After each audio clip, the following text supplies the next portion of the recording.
In an effort to draw a new interest into a series, you'll typically see sequels added new mechanics or twists to appeal to new fans. For Pokemon, this has been happening ever since Generation 6. In said generation, it introduced Mega Evolution, which allowed previously available Pokemon to go Super Saiyan if they had the correct item. Generation 7 said, alright, cool, everyone can do that. No, you can't skip the cutscene with Z-moves. You got a one-time super move that was kind of busted. Generation 8 fundamentally broke the game with Dynamax, and it got banned from Smogon, a fansite for competitive Pokemon. This extended from Overused, the first year of competitive play, down to Little Cup, an aggressive format where only level 5 baby Pokemon can be brought. Turns out, doubling your health and boosting your stats at minimal cost was, kind of cracked.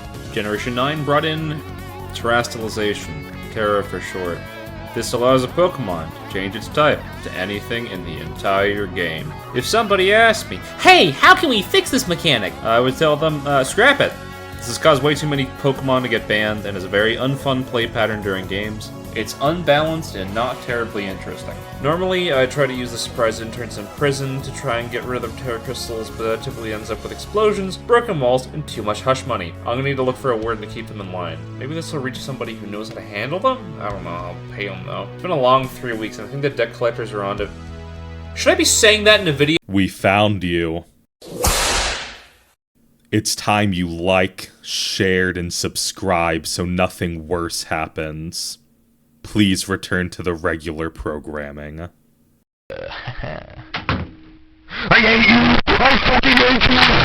Alright, so what makes the mechanic bad? In the popular trading card game Magic the Gathering, there was a mechanic called Gotcha! It was part of a joke set, and the idea was if an opponent did a specific action, such as saying damage, touching your face, or saying a number, and you said Gotcha!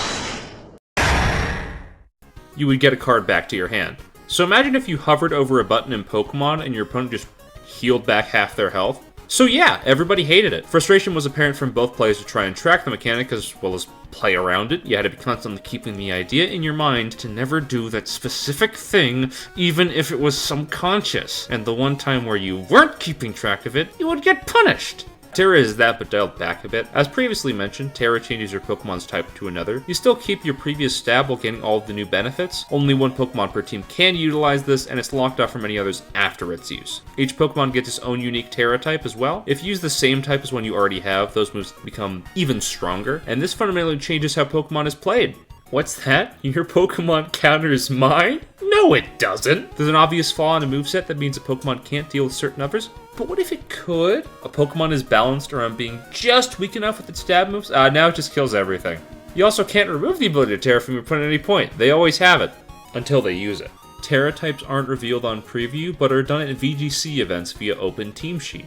The obvious flaw is that it's a gotcha mechanic. You never know what the opponent is running until they actually fire it off. Most Pokemon don't even have one optimal one you can always predict either. Voltorb recently got banned in Little Cup for this exact reason. You had to account for it being any of Fire, Ice, or Psychic and beating over its usual checks. But it was impossible to check all three at the same time. Actually, so why not do what VGC did when open team sheets and or Tera preview? Smogon had the chance to vote on that, and they chose to not change or ban the mechanic. The fundamental issue is that it never really changes anything. It does mean that, oh, I know Voltorb is running Tera Psychic. I can use my own Toad School, and it won't immediately die. But it makes a new problem. This doesn't guarantee that Tera is balanced afterwards. More predictable? Absolutely. Balanced? Not necessarily. It telegraphs it more, but you still have the option of just obliterating the stuff that would normally wall you. So how do you make a mechanic that's less broken?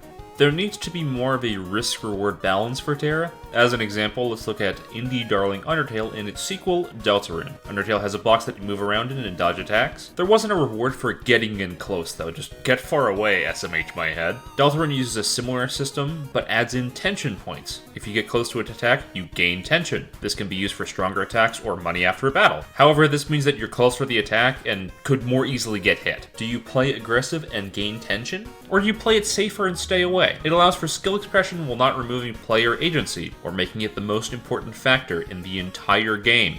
Mega Evolution is the closest we got to balanced in Pokemon. Certain Pokemon can use it if they hold a specific held item. Some were terribly overtuned, such as Metagross, which became Death Incarnate with how effectively it punched things to death, but others were given a new lease on life, such as Mega Beedrill or Mega Pinsir. Z-moves were similar, but they were more akin to a nerfed Tera. You get a boost once for a move type you already have access to at the cost of your held item. You could either buff your base stats or throw a freight train at the opponent. Tera never really has any risks to including it. There's no stat debuff, penalties for staying in, resetting on switch out, none of that. It was a one-time mechanic you could use over the course of the game, but the main risk in using it was your other Pokemon not having access to it. Well, if Tera's so unbalanced, why isn't it banned? The simple reason why is that it wasn't parasitic. What did you guys do? Nothing. Nothing happened! Everything is fine! In my last video, I made mention of parasitic mechanics, but didn't fully explain them. Parasitic mechanics leech off of other game systems and add very little in return, hence the name. As an example, think of mobile games and the like when it comes to stamina systems. Everybody's favorite way of actively preventing you from playing the game. Instead of the usual system of, oh, I don't know, playing the game at your leisure like the rest of the industry, you're gated off if you don't have enough of an arbitrary resource. It actively hurts the gameplay loop because you have to stop what you would want to do and wait. I'm sorry, unless you want to pay the money to get around it. The only thing this system benefits is the bottom line of the game makers, because it ensures that whenever somebody actually enjoys the game they're playing and wants to spend more time on it, you get told, no, you can't. We said so, give us more!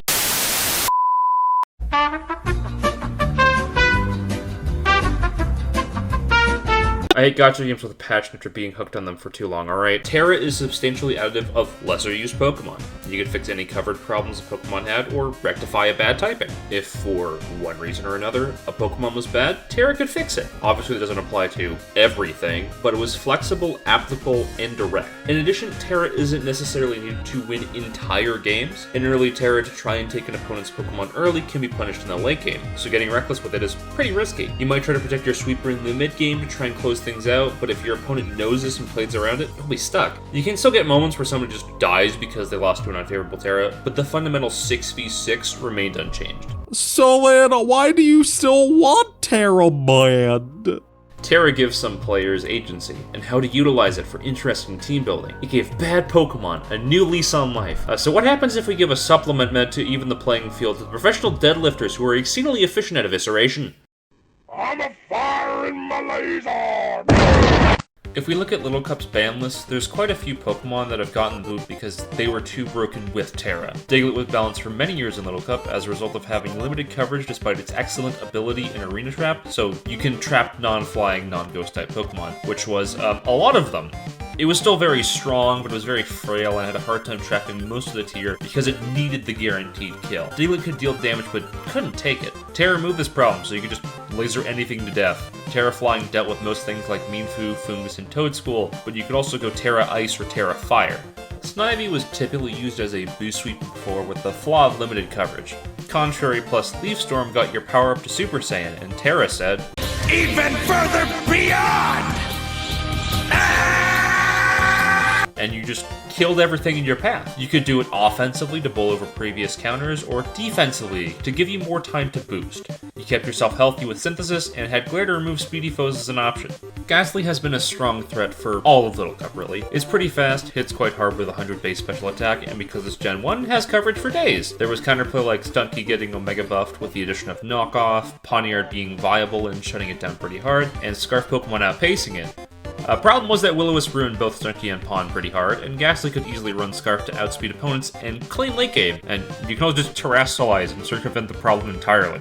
Voltorb has been previously mentioned, but just to solidify the reasoning, it was very fast naturally, had Volt Switch to keep momentum, with its main flaw being its lack of coverage. The Hisuian form brought Grass, which meant Grass types hated dealing with it, and Tera brought whatever you wanted to bowl over everything else. All of these aforementioned Pokemon were banned in prior generations, with the exception of Ghastly, who was only banned in Generation 8, where Pursuit no longer exists. Thanks, Game Freak.